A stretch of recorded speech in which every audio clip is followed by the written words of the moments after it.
Hey everyone, welcome back to the Corvids and Coffee Podcast. My name's Liz, and I'm thrilled for today's episode. We've got a very special guest joining us, someone whose writing has stuck with me for years and who creatively, inspires us all. So today we're joined with Isaac Marion. Isaac, say hi. Hello. Hey, we're so glad to have you on the podcast. And here joining us today to help with the podcast, to co-host, is my friend Paige.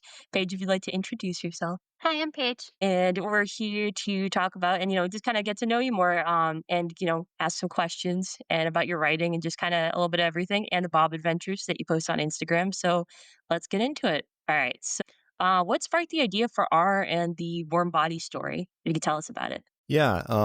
It was basically autobiographical at the time. Oh. Was realized kind of retroactively that I was pretty depressed at the time. I just moved to Seattle and kind of didn't know what I was doing, who I was in a lot of ways. My identity had shifted from my religious upbringing and all the just things that changed as I moved off on my own. I was only 24 when I started writing it. Wow. So there's a lot of upheaval in myself and just had kind of, I guess it is essentially textbook depression, but at the time I just thought, like, what is wrong with me? Nothing feels good. I don't know who I am. I just sort of going through the routines of life and having no idea what it was all for. And so I was just I was living that at the time. And then I had also been experimenting with short stories based on kind of bizarre POVs, basically, like exploring the perspective of strange things, like different types of animals and inanimate objects and just all sorts of stuff. And I wrote a zombie story that was initially just very brief, and I just thought, like, what would they be thinking? And then so it was like a couple-page short story, and then it just resonated more than I expected with myself and other people. And I started to connect it to what I was going through in life. And I was like, you know what? This is kind of a perfect vehicle to explore depression and alienation in general. And these, monsters that are the way they're depicted traditionally is on the surface, they are completely lifeless and blank and mindless. But that's not to say they don't have an inner dialogue. So I wanted to see, like, what would their inner dialogue be? And found that it was pretty relatable. Yeah, it's so interesting because it's definitely because I love zombie movies, and it's definitely like one of those ones where you never really think about that, like the zombie's perspective. And I just find it so fascinating, like R's inner world and kind of how he's like different from the rest, like how he views things. Like it's kind of incredible, like how he does it. And also with the consumption of brains in it, like the scene where he eats Perry's brains, and it's so immersive because it's just like, it's all these memories flashing at once and kind of like trying to get that to feel alive again. Like you said with depression, like trying to have that spark of life and the enjoyment of life, like kind of trying to find that and like feed on that any way you can, or like kind of get that into your life. And it's so incredible. Your writing is just absolutely amazing. And I love the way you kind of delve into that world. Thank you. Paige, if you'd like to ask the next question. Do you write with an outline or you discover the story as you go along? I've tried it both ways. I wouldn't say an outline, but I kind of hammer out a brief sketch of the major points of the story. It's not like bullet points or A, B, C, sub points or not, but it's just kind of like the Cliff Notes version of the story. And I write that so that I know where I'm going. And I have tried, with shorter stuff, I try just winging it. I did sort of wing it with my latest book, The Overnoise, which it's not that plot heavy. So I thought maybe this would be time to try the other method, which some people swear by, and just kind of like dive into it and see where it goes. And that has worked as well. I think it worked well for that story, but I think the downside of it is that it requires so much more editing because you sort of end up reimagining the story multiple times along the way. And they're like, well, now I got to start over and rewrite all that earlier stuff. So there's upsides to both versions. I think the benefit of sketching it out is that you know where you're going from the beginning. And so you can kind of aim everything in that direction. It's a lot more efficient in a lot of ways, but it does, alter the creative process somewhat too. That's amazing. I was going to say, yeah, it's definitely, I feel like with an outline, you're kind of going back and almost like second guessing things. Like I'm sure you have that with just like being like, oh, it's like, what do I need to change? Or it's like, oh, it needs to kind of meet this expectation. Like, do you ever kind of feel like that with like, you're like, oh, I got to go back again? When I do write with a plan, I'm not married to it. I mean, if it changes along the way, I leave it open to mutation. And if it veers off in a more interesting direction, I'm like, all right, well, scrap the outline and see where this goes. So the outline is always evolving as well. But it's just like, it's helpful to me because there's kind of two tasks with writing a novel. It's like you're you're inventing what happens, the actual story, and then you're also translating that into prose. And if you don't have an outline, you're doing both tasks simultaneously, which is a lot to ask of your brain. It's like I can imagine. sitting down at the desk and having like, I have no idea what this scene is going to be. That's a really uncomfortable feeling, as opposed to like thinking about the scene all week or months for that matter, and be like, I can't wait to write that scene. And then you finally get it. Like, okay, I know everything. I can already see it. Now I start writing prose. It's just, it's nice to have a road in front of you. But, you know, it is fun to kind of throw yourself off the deep end too. Hey, it's always fun kind of going into the unknown. You never know what you're going to come up with, I feel like. The creative process.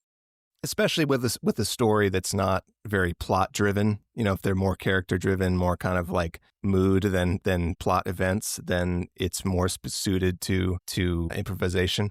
But if it's like plot driven, if there's a lot of stuff that needs to happen, different characters need to meet up and stuff, and that's pretty tough to just wing it. Yeah, you definitely kind of have to have some sort of like or kind of, what's the word? Sorry, I'm like, my brain's blanking. Some kind of like bridge to get there a little bit, or some sort of short like segue Yeah, to it. And then you're like, oh, well, how am I going to do that? right. But yeah, the next question, like your work experience, like you said, with depression, like kind of ties into that with the themes of loneliness and connection and like kind of finding your identity, like especially with R only really knowing like the first letter of his name, and then some zombies not even having or remembering their names. Like I was rereading the first few chapters, and there was one with the how his like, well, zombie wife, with like how she has a name tag and he can't even make out what's on the name tag. It's kind of like he's lost that ability to even be able to make out that, but he has like, he's kind of like, it's so sad because she doesn't even know her name, and like, and he's going through this kind of crisis himself, like finding out, like kind of refinding who he is. So like, how is that view, like has your view on those, like of those themes, like evolved since writing Warm Bodies? I've definitely moved on from some of those things. I mean, it was very much a kind of youthful finding yourself kind of story, and that was like 15 something years ago, or if I'm doing my math right, I don't know. It came out in 2011, so long time ago.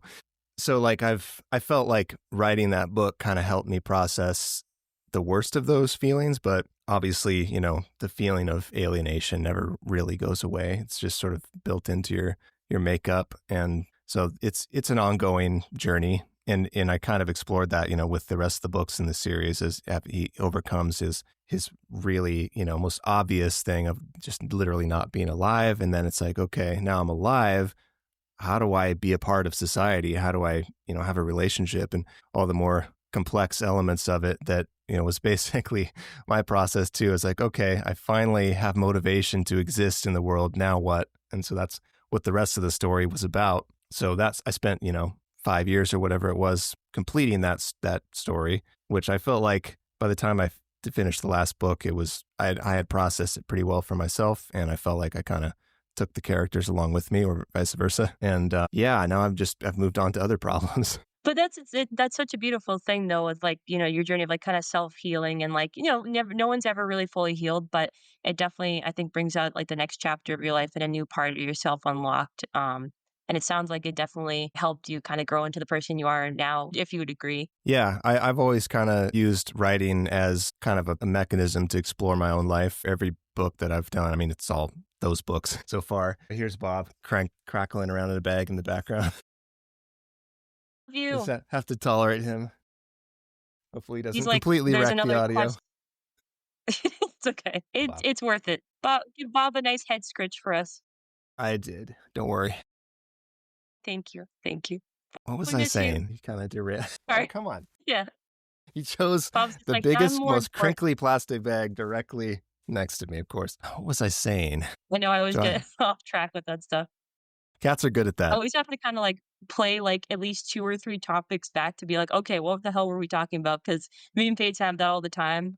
We're trying to being like, I can't remember. We were in the car earlier. We got coffee, and I was like, I can't remember what we were talking about like 2 topics ago. Goldfish Yeah. memories. Goldfish memories. That was definitely a big part of it. That was a big theme of our conversation. Yeah, this is another good reason why I make outlines for my stories. It's good to have an outline just in case, even if a rough outline. You at least know where you go. Good, somewhat path to go through.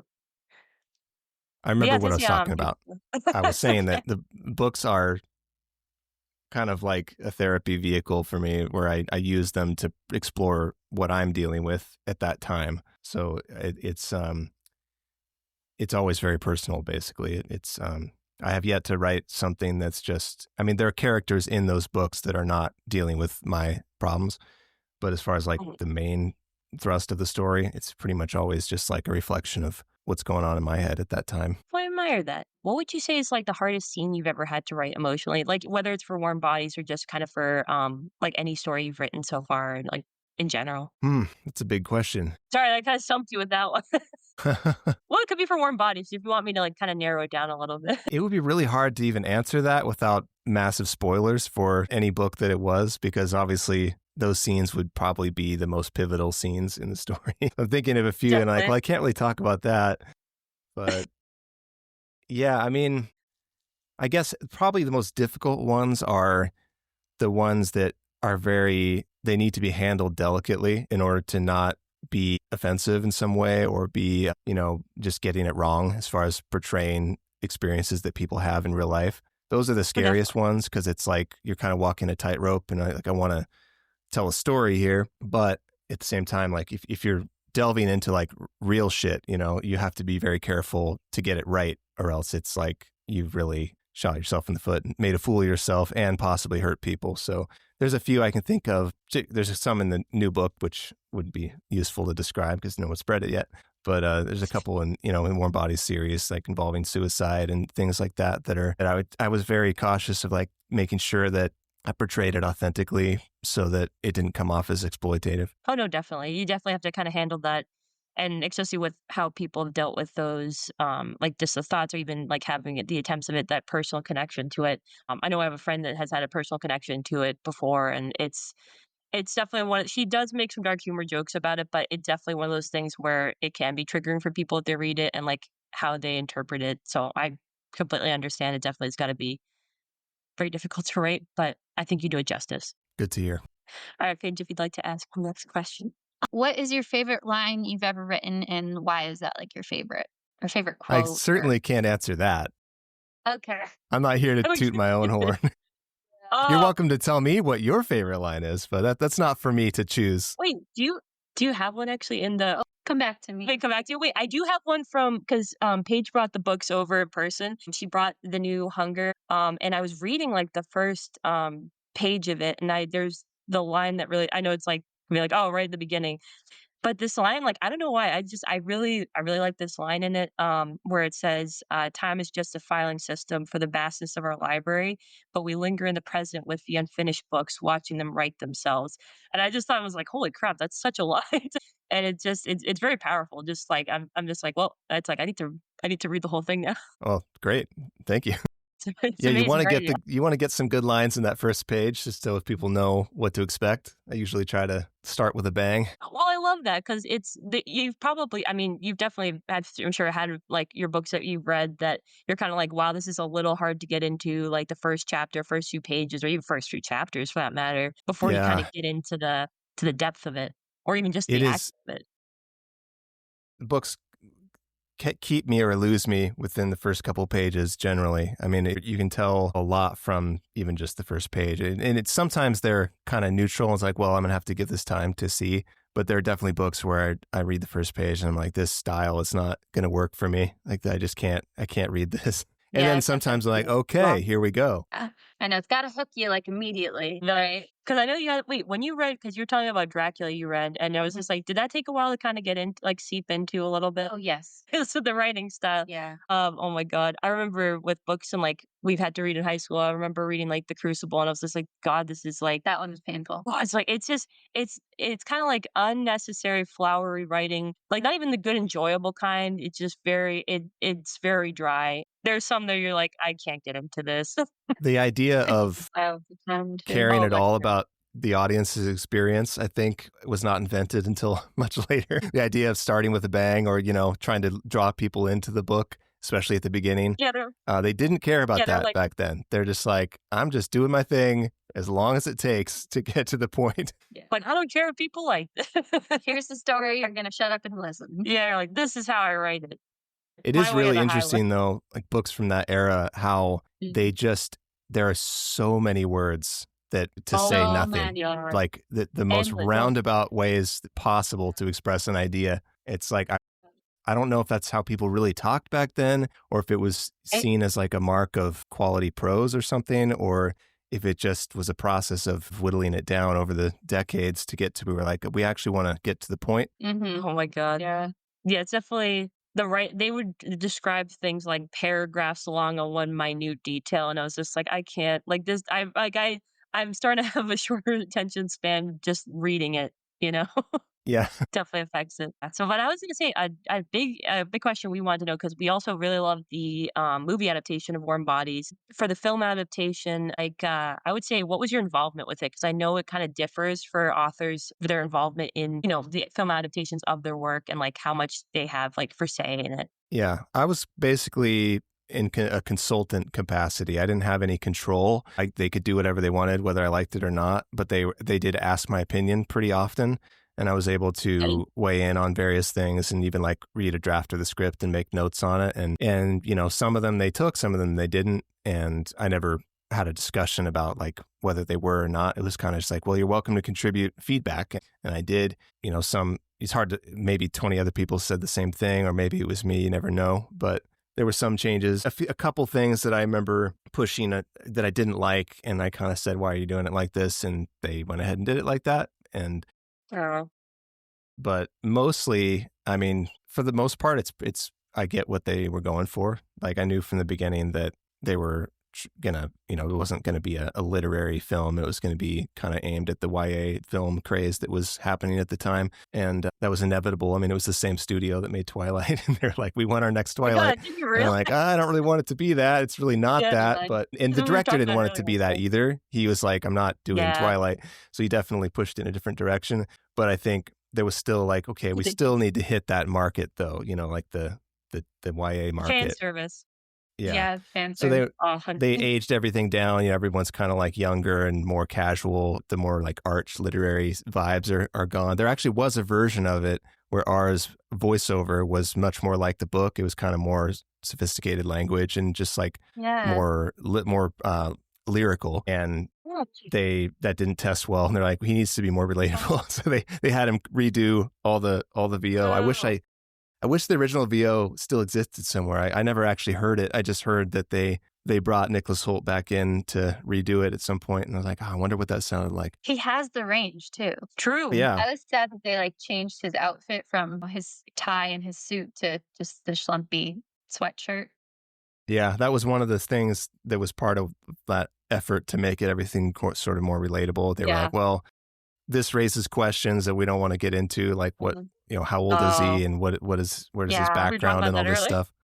Yeah. So they just kind of like wanted to make it simple, which actually kind of made sense for the movie. Yeah. They didn't realize that his outfit was going to end up being like a plot point basically. But since they never made the sequels to the books, the movie sequels, then it doesn't matter. If I can ask, like what, feel free to not answer the question. Can you like speak about some of the changes that they made in the movie that you didn't like? Well, if you're not allowed to talk about it, no, that's totally fine. Totally no, fine. I can. I think, like one of the big changes they did was with Julie's dad, in the book, he is basically not redeemed. He just goes downhill and he's sort of a cautionary tale of, what happens when somebody completely gives up. And in the movie, that it was too dark for the movie. So like, I guess maybe this isn't answering your question because I actually agree with that change. With the tone of the movie, it just would have been really out of left field to suddenly like have her dad just basically kill himself and turn into a skeleton. It would be like, whoa, where did that come from? It would have been a little dark for YA, Yeah. The book is generally darker overall, which is like, I think of it as kind of like the book is like a drama with comedy in it. And the movie sort of flipped that ratio where it's like mostly comedy, but there are poignant moments within the comedy. And that was probably also a good move because just the nature of, the market they were aiming for. And I don't think the world was really ready for like a ponderous, philosophical zombie movie at the time. Maybe it is now. But other things I didn't like, probably my biggest complaint that I had to them, that I told them in really early stages, that I felt like they simplified the bonies just to an extent where it just didn't make any sense anymore to me. I was like, what is their motivation? Like, why are they doing any of this? Because in the book, there's they're basically they're much more intelligent. They're like a society. Like a so hive. they're invested in things in the status quo staying the same. Basically, they don't want any Yeah. deviations because they don't have the ability to like process change and to think in new ways. So anything that deviates from the status quo, they just like, it drives them crazy. So they're like, we Mhm. have to shut this down because things are, changing. They're getting out of our control. And so that was like the whole reason that they, went to this stadium and attacked everybody. It was like they were trying to basically eliminate the infection in their society, and all of that is completely gone in the movie. And it's just like, why do they care? They They don't. like chase R and Julie across the whole landscape and Yeah. attack the city, and like they didn't. Why do they even notice them? Like this didn't change anything. So Yeah. there was like not much of an explanation. There's like this one really rushed, kind of crammed in line where R is walking back into the city, and there's like this. You can almost tell they said, okay, you have 10 seconds to squeeze in all of this dialogue, and he's like rapidly. Like, I think the Bonies me and Julie were giving them hope, and the Bonies didn't like that for some reason. They try to give them a motivation, but it's like, why? It still doesn't answer the question. So that was always a problem for me. It's like, okay, these are the antagonists. Like, we need to know what they want, like there's no, why is this happening, basically? And they never really explained that. Most people don't seem to notice that. I've never really heard that complaint. I make that complaint every time I talk about it, but that was my biggest issue. And again, it's the same reason I understand, is that just movies are a lot simpler than books, especially yeah, when they're aiming for kind of like a more commercial audience, and they're like, we don't have time to explore this weird society. They just need to be monsters. So I'm like, Yeah. yeah, I guess I get to the it, point. but man, it's Yeah. frustrating. I know there's so much more to the Bonies. I know, like, especially in the beginning, it's like it is like their own society, and Yeah. it's like they do have such a big impact, Mm-hmm. and it's like they're like, no, just raw monsters. Done. Oh, sorry. Here are some creepy skeletons. Yeah, they're like, For the back, you know. it's like here's some CGI. They're chasing the. Yeah. I have Yeah. to be fair, since, I hadn't written any screenplays at the time, and I have written a few since then, and I realizing like, man, this medium is rough. Like the Yes. compression of it, there is just no room for nuances like that. Like every line has to carry so much weight and do so much. And it's just like my favorite part of writing is to like get into those like rich details of like understanding what characters are about, why they're doing what they're doing, and kind of like explore that. And it's really hard in screenwriting. It's like, wow, you have to just squeeze so hard. So I have a lot of grace for that, process when people complain about how book adaptations are always so much dumber than the counterparts. I'm like, there's just no room. Like they probably wrote Yeah. those scenes and then they got cut because it has to be, exactly this length, which is the big difference with film and books is like you have a very specific length. It's like absurdly specific unless you're like a established famous director, you pretty much have to be like Yeah. exactly 120 pages or somewhere between like 100 and 120. There's very small margin. And so you have to aim for this perfect target, and there's just no room for exploring things. Whereas book, Oh, it's definitely the cramped. story takes as long as it takes. There's a limit somewhere, but most authors are never going to hit that limit. Oh no, like Stephen King with like 1,200 page books, and Yeah, I there's have guys some like him books, that like, do yeah, hit it. But most authors, it's like, that's plenty of room for me to tell my story. definitely. But yeah, let's get into I would say the next part, like on your music, because I know you're a musician as well, and just like Kind of. Sometimes. how did sorry, go ahead. Kind of sometimes. Kind of sometimes. I know you have some instrumental pieces, but how does that creative outlet like impact your writing, if there is any, like for the impact? Yeah, it definitely does. And I like that question because it's kind of, I used to write traditional songs. Like it was a big part of my life. I would be writing songs with lyrics, and I pretty much developed that art form at the same time I was developing writing. And they actually interplayed quite a bit. Like sometimes I'd write songs based off of short stories that I'd written and vice versa. Like some of the stories came from song lyrics, and it was just a lot of cross-pollination between those two art forms. And also to the extent that, the skill set of writing lyrics, I think, is interchangeable with writing prose. I write prose with the same mentality as writing lyrics. I want it to have rhythm. I want it to flow in a musical way. And, it's it's less restrictive than, trying to fit a specific bar rhythm or something, but it's still, I sound it out of my head and think about,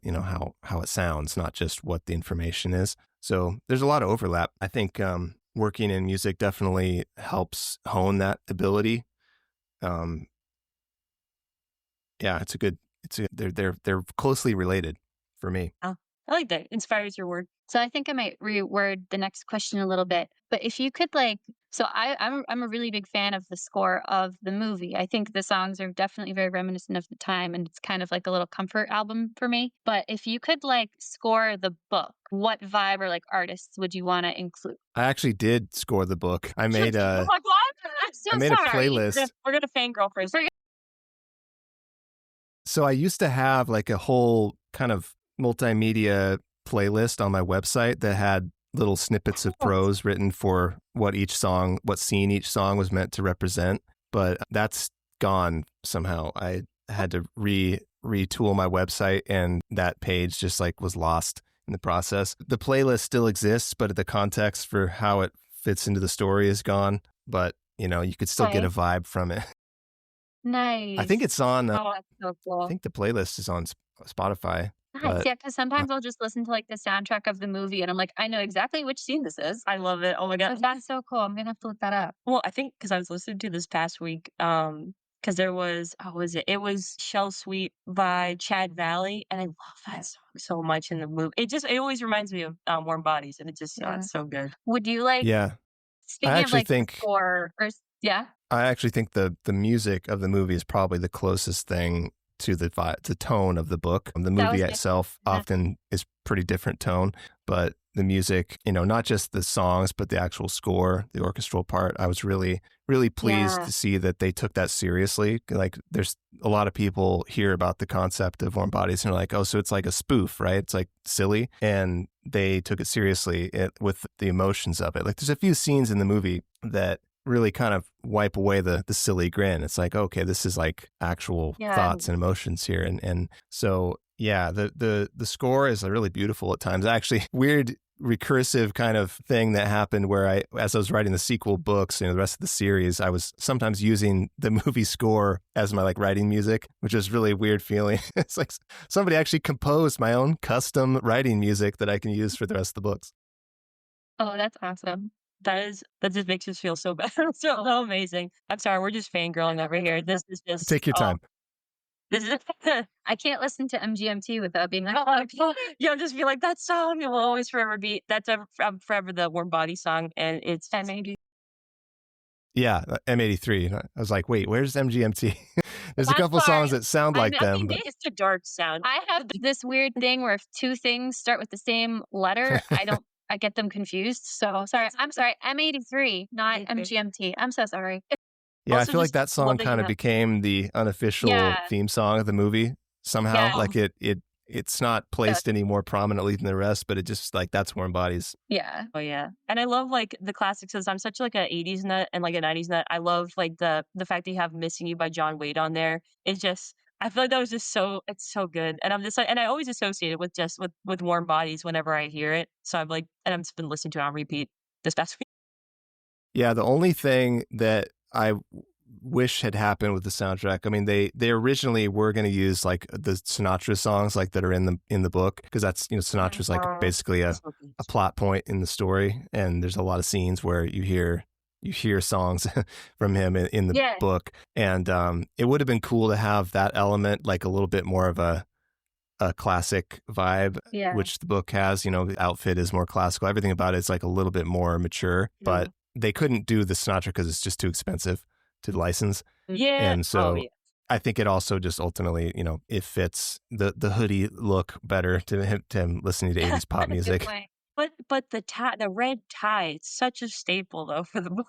For the book? I was looking even at your merch and stuff when you have because you have merch. I looked at your merch online. You had the tie for it was R's figure and the tie, and I was just that would have been so much cooler, but I understand. You have to cater to the audience for that one.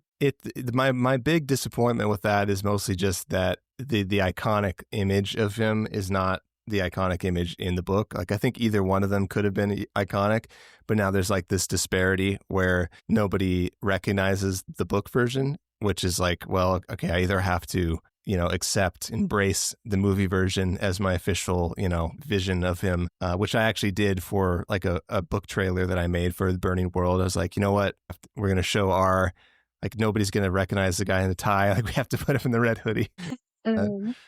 So on the other hand, with that, it's kind of nice though, because it's like, that's a way that I can tell the difference between like, if someone is a fan of the movie or the book, if they do fan art or something, it's like, well, what does he look like? Okay, you actually read the book. Like you can pinpoint it. But yeah, I'd say do some fun little questions about the characters. So like if just like a little creative ones, if R had a favorite coffee order, what do you think it would be? I think he would just drink black drip coffee. Black drip coffee? Oh, that actually is my favorite. Yeah. I was gonna just add a cold brew. I mean, he drinks his first coffee ever in The Living, and there's a whole scene about him reacting to that. And I believe it was black coffee. I don't see him caring much about how it tastes. Yeah. Nice. Just as long as it's coffee. Yeah. It's more about the experience of being caffeinated. Oh my God. Well, yeah, it's definitely when you never forget your first coffee. I'll say that. You never do.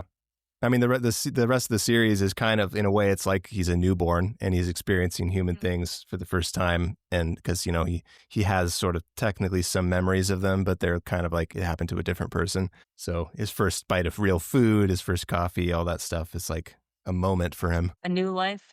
It's beautiful. Oh, I love it. If you could step into the mind of one of your characters for a day, who would it be and why? I mean, I feel like I am already there. Like I said yeah, earlier, the characters are just me. Look at the other now, I'm like, yeah. It's you. It's a version. It's a past. It's almost like a past and kind of and part of you now as well. So it's like it is, yeah, R is a part of you, which that is really cool to know that it's just like, that it is, R is also like you, like the similarities and everything and the journey.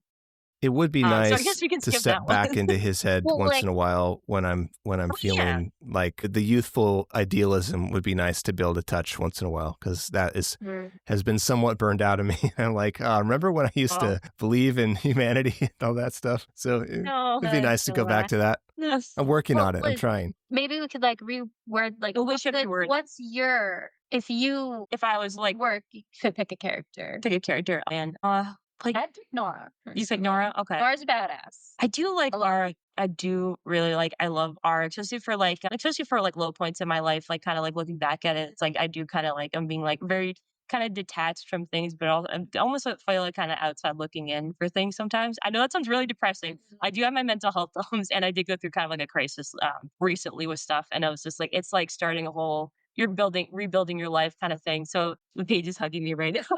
I'm okay. I'm Now okay. I feel bad asking that. No, you're good. I say I know I think it is a good thing though to look from that point, because you do find new life again, and that's kind of what I'm doing. So I feel like I'm kind of on my own like journey, similar to how R was. So maybe even similar how you were. It's definitely you're just rebuilding things. You're building new memories. You're building new experiences, and it'll be different than before, even if you can't recall it necessarily, or it's too painful to recall. But I think it is a good thing, and also to even go kind of reconnect with your past self, because there are some good points in it. Yeah, we all have our good memories besides the tough ones. Yeah, I would say I definitely connect with R.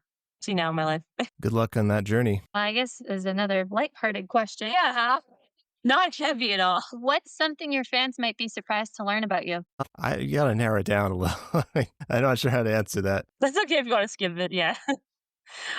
So how do you stay, creatively fulfilled in like this commercial industry, like with your writing and everything? Well, I just keep writing. I mean, that's all I can do as far as being fulfilled. It's just that's the fulfillment comes from writing stuff. As far as the industry, that's kind of a whole other question.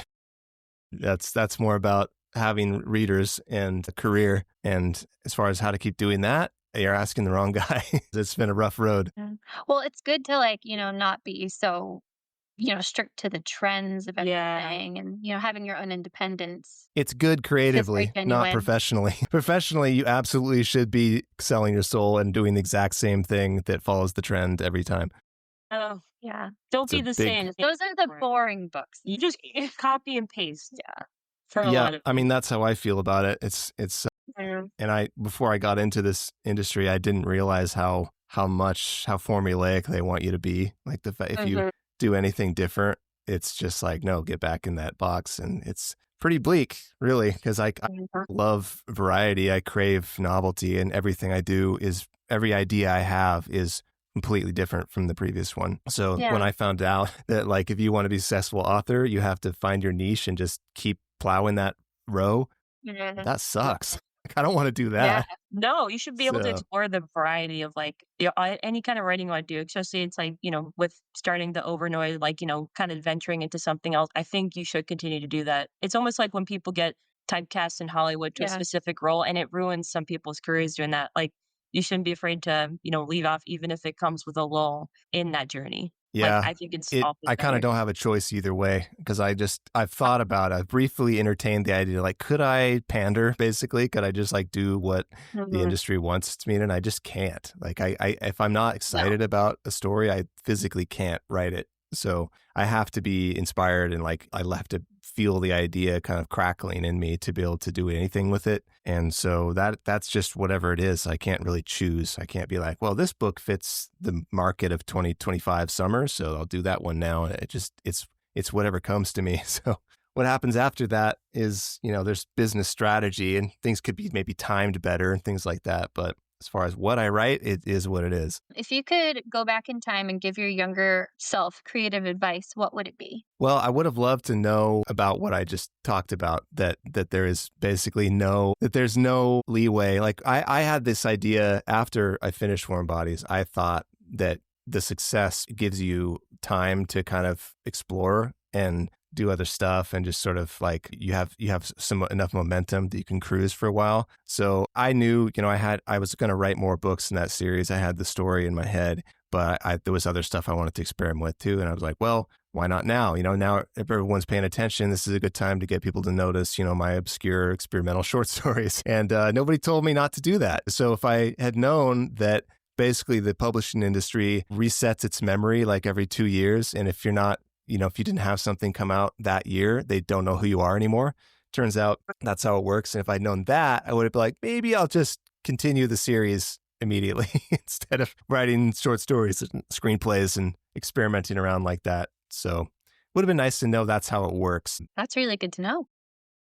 I still would have done the experimental stuff at some point, but that's what I say about timing. It's just like, yeah, it could have been shuffled around a little bit to, complete that series while people were still following it Mm. instead of apparently coming out 4 years later is like a whole other life. Like no one even knows who you are anymore. So that's what happened when The Burning World came out 4 years after Warm Bodies, and everyone was like, who? What? Well, we know who you are and we love your stuff. So we will be following your writing.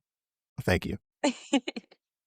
But yeah, as I say, we want to get into the questions about Bob, your wonderful cat companion. And Paige, if you want to start it off. How did Bob come into your life and how does he influence your creativity? Well, he came into my life. I just went and got him, looked on Craigslist Like, and did you? somebody that had cats. Oh And my god. Craigslist. No, I was going to yeah, ask shelter or a Yeah. breeder type of situation. Craigslist, that's so cute. it wasn't a breeder. It was just somebody whose cat got pregnant. Yeah. And Yeah. Oh wow. There yeah, you go. so Okay. I feel like that's how the cat distribution system really, really gets going. yeah, He blessed you with Bob. yeah. So that's how he came into my life. And, he, as far as like influencing my creativity, pretty much just tries to stop it at every chance that he gets. Oh my. Walk across my keyboard. Just, he Find that doesn't crinkly bag. like all cats. They don't like you doing other things. They're like, hey, So, it's about me. This is the me show. yeah. But I Oh mean, my god. he's definitely like a comforting presence in my life and Oh. definitely enhances my life in many, many ways. But, yeah, as far as creativity, I mean, he has been kind of a odd little mascot for the current era of my life, like being out here in the wilderness. Yeah. And he's sort of become very dog-like, and then he'll follow me around, and like we go on walks around the property, and he's just like stays to heel and wants to go wherever I go. So he's kind of like he's taken on a lot of But personality in my mind. With the kind of not so much like my writing, but my content kind of stuff is he's become a big part of that, like a little side character in my story. Since I've been doing a lot of stuff about my life out here, like my YouTube channel and things like that. He's been a big part of that. Aw. I'm glad you have Bob in your life. He's definitely brings positivity to our lives when we see his videos. Yeah, he's got a lot of good energy. He does have good. But what inspired you to make Bob's like quest videos? Besides like Skyrim, I know that's definitely a big inspiration, and I think you posted one recently too. And if there will be more for his little quests. Yeah, I mean, I've done quite a few of them actually. I have 8 of them so far. I'm working on the 9th one right now. But Wow.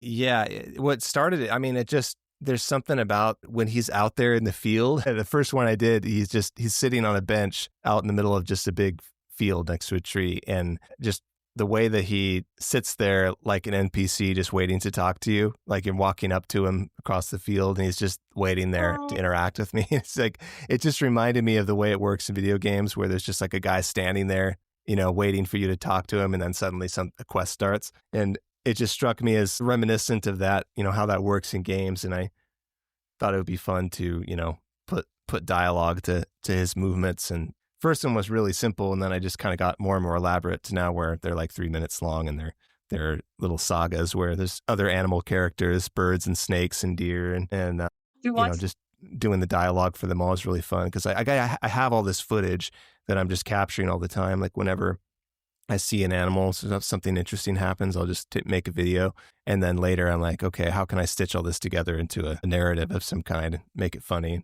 Yeah, so if Bob started a fantasy adventure, what would the most epic quest he would go on be? Like, if you could imagine one, say if there was like just like a book on Bob and his fantasy adventure.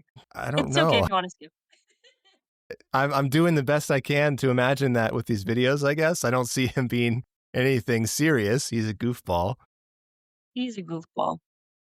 I guess, yeah, I imagine his personality, like when I'm doing these videos, it's kind of like he's very oblivious and kind of self-important, but at the same time, like will abandon his quest at random moments because he just got distracted. And so it'd have to be a fairly low stakes quest if you were in a real fantasy epic. You'd be like, I don't want to do this anymore.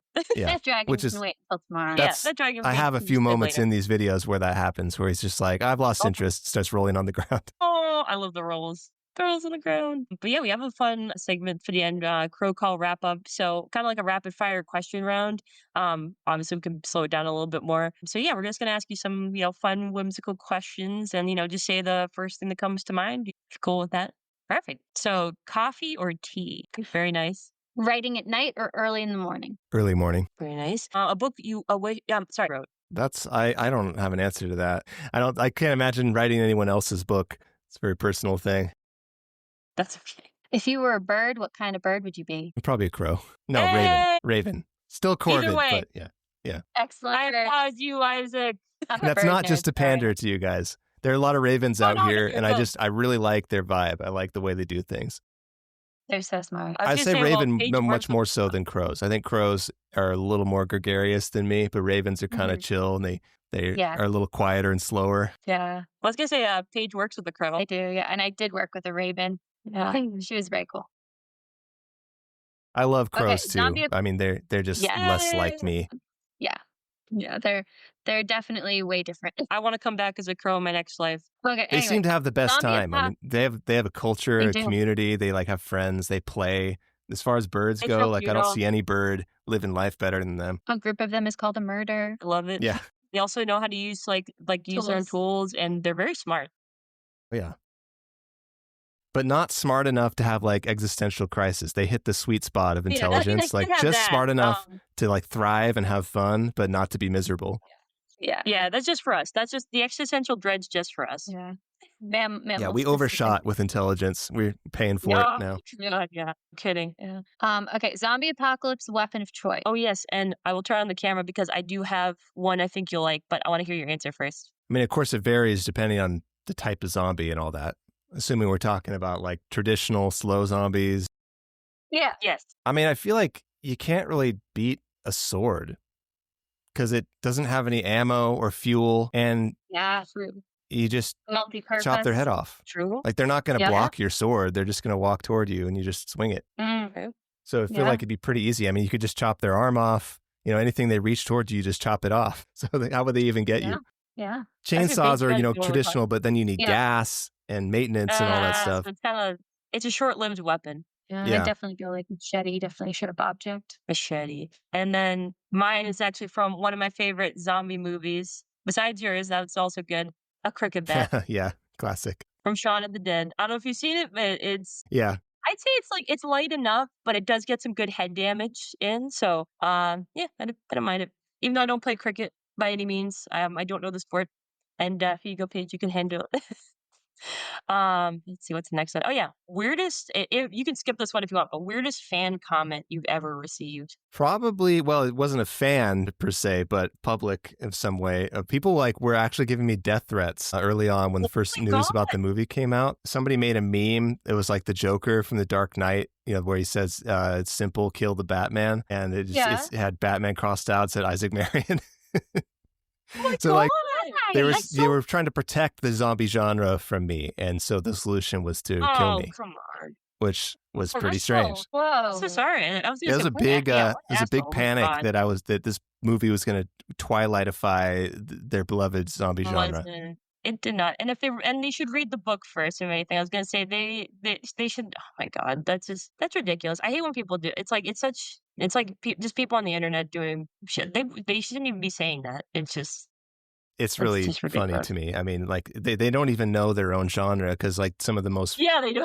pivotal George Romero movies have like thinking emotional zombies in them that They do. listen to music and lead revolutions, and like everyone forgets that. And they're just like, you can't have intelligent zombies.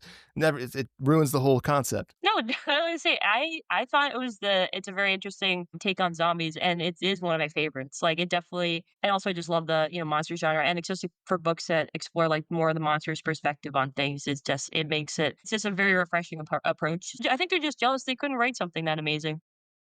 There we go. Yeah. Where do we leave off? Okay. There you go. There you go, Another Paige. weird segue.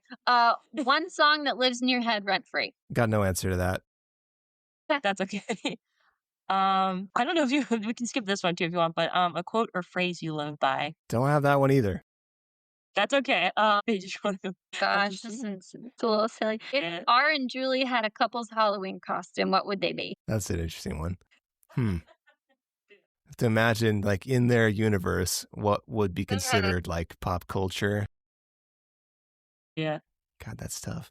I mean, like a funny one would be just to kind of trade places and have her be the zombie, and maybe he'd dress like a military guy or something. What is one word to describe your creative process? One word? There's You no can one pick. word. I'll put a few. You can choose a few words based on like off the top of your head. I think it'll be fair. A few words is good. One word might be hard to determine. I've never been good at these like boil everything down to a catchy phrase kind of questions. Like Doesn't have to be catchy I just by don't any- have that idea ready. It's like that pithiness it's not in me to give. I overthink it and I'm like, well, it's not this and then that. And so yeah, one word, writing, I guess, if it's one word. Writing. My writing process is writing. Right. There you go. That's straightforward to the point. I like it. It's very good. But I have to sabotage your questions if I can't answer them. I welcome the sabotage. And if there's anything you do want us to know or even just like talk about, like you can go ahead and say it. We are open to the conversation. I think it makes it more fun that way, throwing it off. The outline's just there as a reference. Yeah.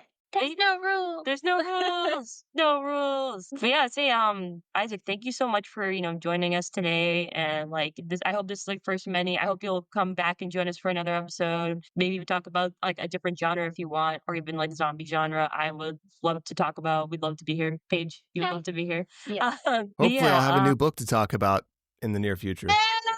New book. Oh, there goes the cricket bat. New book. Yes, definitely. We could definitely talk about it. The overdose, if you want to talk about, or even some short stories you'd want to talk about too. We would love to talk about it. But yeah, to officially close our episode, and we can talk a little bit after. Stay curious, stay caffeinated, and as always, stay tuned.